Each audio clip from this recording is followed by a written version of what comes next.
ఇంద్రజిత్తు వేసిన బ్రహ్మాస్త్రానికి రామలక్ష్మణులు తక్కిన వానరులంతా మూర్ఛపోగా హనుమంతుడు విభీషణుడు సైన్యాన్ని వెతుకుతూ సైన్యంలోని వారందరినీ పరిశీలిస్తూ ఉన్నప్పుడు వారికి జాంబవంతుడు కనిపిస్తాడు.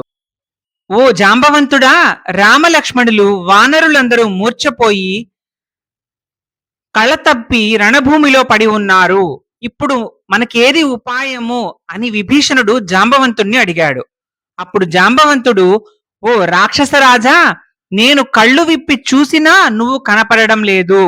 హనుమంతుడు క్షేమంగా ఉన్నాడనే వార్త నా చెవులకు వినపడేటట్లు చెప్పవయ్యా అన్నాడు.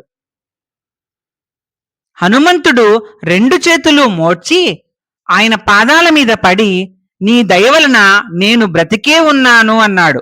అలా అనగానే హనుమను జాంబవంతుడు ప్రేమతో దగ్గరికి తీసుకొని, నాయనా, నువ్వు బ్రతికే ఉన్నావు కనుక నీ వలన శ్రీరాముని సైన్యమంతా బతుకుతుందయ్యా అని హనుమను ప్రేమగా చూశాడు. ఈ ఘట్టము మొల్ల రామాయణంలోను వాల్మీకి రామాయణంలోనూ ఒకే విధంగా ఉంది.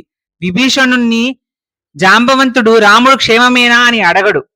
హనుమ క్షేమమేనా, ఆ మాట ముందు చెప్పు అని అడుగుతాడు. వాల్మీకి రామాయణంలో కూడా హనుమ క్షేమంగా ఉంటే అందరికీ క్షేమం కలుగుతుందని జాంబవంతుని నమ్మకం. ఈ పడిపోయిన వారందరినీ తిరిగి వారికి స్పృహ తెప్పించగలిగే ఔషధం తేగలిగిన సమర్థుడు హనుమ ఒక్కడే. అనుభవజ్ఞుడైన జాంబవంతుని ఆలోచన మేరకు హనుమ ఆయన చెప్పినట్టే చేస్తాడు. జాంబవంతుడు ఇలా చెప్తున్నాడు, వాయునందన విను, ఆ ఉప్పు సముద్రము దాటి హిమాలయము నిషధాచలము కూడా దాటి వెళ్ళు. మేరు పర్వతము, వెండికొండ, శ్వేత పర్వతం కూడా దాటి వెళ్ళు. అక్కడ నేతి సముద్రం ఉంటుంది. దాన్ని దాటి వెళితే అక్కడ ద్రోణ పర్వతం ఉంది. ఆ పర్వతం మధ్యలో ఒక ఔషధ శిఖరం ఉంది. ఆ శిఖరం మీదే సంజీవిని మొదలైన దివ్యౌషధాలు ఉన్నాయి. వాటిని తీసుకువచ్చి శ్రీరాముడు సంతోషపడేలా ఈ సైన్యం ప్రాణాల్ని కాపాడు, నువ్వు కీర్తిని గడించు అని హనుమకు జాంబవంతుడు చెప్పాడు. వెంటనే సరే అని హనుమంతుడు వాయువేగ మనోవేగంతో వెళ్లి జాంబవంతుడు చెప్పినటువంటి దివ్యౌషధాలు ఉన్న కొండనే పట్టుకొని వచ్చి వానర సైన్యము అందరి ప్రాణాలు రక్షించాడు. వెంటనే మరో నిమిషంలో ఆ కొండను ఎక్కడి నుంచి అయితే తీసుకుని వచ్చాడో తిరిగి ఆ కొండను అక్కడే పెట్టి వచ్చాడు హనుమంతుడు. సైన్యమంతా స్పృహలోకి వచ్చారు. సూర్యోదయమే తెల్లవారింది. వానర సైన్యమంతా మేలుకొని శ్రీరాముని వద్దకు వచ్చి నమస్కరించారు. విషయం తెలుసుకున్న రాముడు హనుమంతుణ్ణి కొనియాడాడు.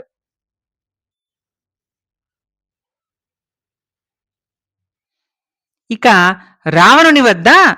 రావణుని భవనంలో ఇంద్రజిత్తు పరాక్రమానికి సంతోషించిన రావణుడు ఇదంతా నిజమా కాదా తెలుసుకుని రమ్మని చారుల్ని పంపాడు. అంటే గూఢచారుల వంటి వారిని యుద్ధ రంగంలో రామలక్ష్మణులు అందరూ పడిపోయారని చెప్పాడు ఇంద్రజిత్తు.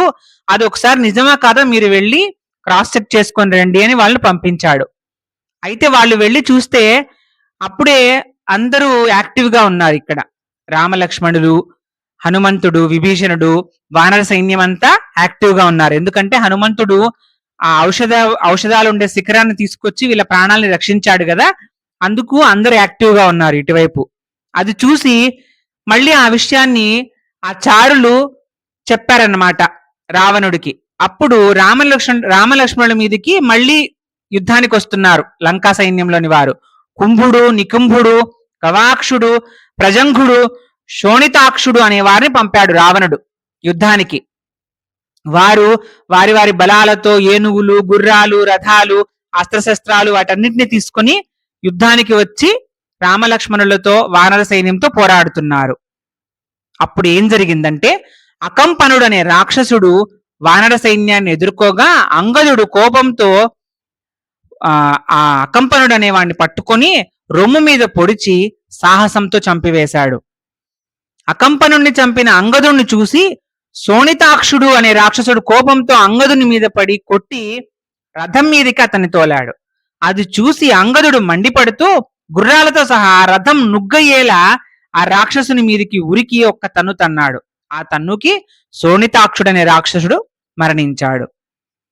శోణితాక్షుడు నేలకూలగానే ప్రజంఘుడు, ఘనుడైన యూపనేత్రుడు జంటగా అంగదుని మీదకి వచ్చారు. అది చూసి కోపించిన మైందుడు, ద్వివిధుడు, వీళ్ళిద్దరు వానర వీరులు, వాళ్ళిద్దరూ ధైర్యంతో వారిని అడ్డుకున్నారు. మైంద ద్వివిధులు రాక్షసులను తరిమి కొట్టడం చూసిన ప్రజంఘుడు అంగదుని చెంపల మీద పొడిచాడట. అంగదుడు మండిపడి ఆ రాక్షసుని శిరస్సు మీద పటిష్టమైన తన పిడికిలతో పొడిచి నేల కూల్చాడు. అంగదుని దెబ్బకు ప్రజంఘుడు చనిపోయాడు. ఘనుడైన ప్రజంఘుడు యుద్ధంలో చనిపోగానే అక్షయ బలుడైన యూపాక్షుడు అంతలో గదతో అంగదుణ్ణి కొట్టాడు.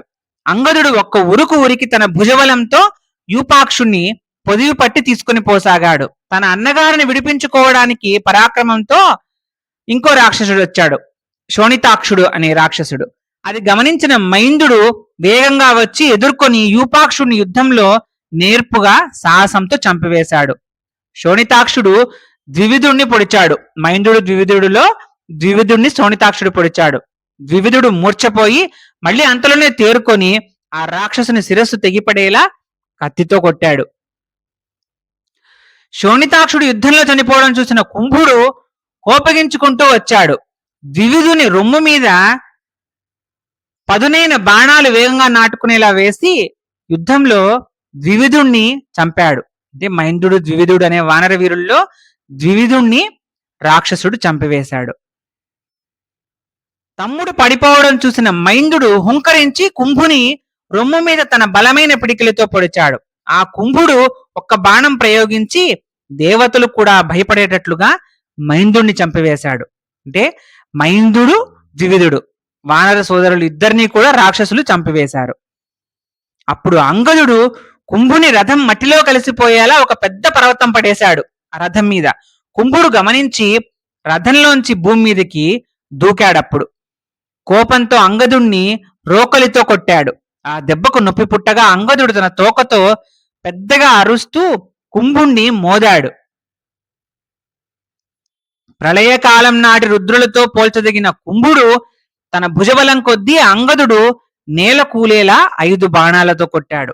ఈ విధంగా అంగదుడు కుంభుని బాణాల వల్ల గాయపడిన సంగతి తెలిసిన రామచంద్రుడు కుంభుని మీదకు సుగ్రీవుణ్ణి, జాంబవంతుణ్ణి, హనుమంతుణ్ణి పంపించాడు. ఈ వీడియో మీకు నచ్చితే లైక్ చేసి షేర్ చేయండి. ఇలాంటి మరిన్ని వీడియోల కోసం ఈ ఛానల్ని సబ్స్క్రైబ్ చేయండి. శ్రీరామ జయం.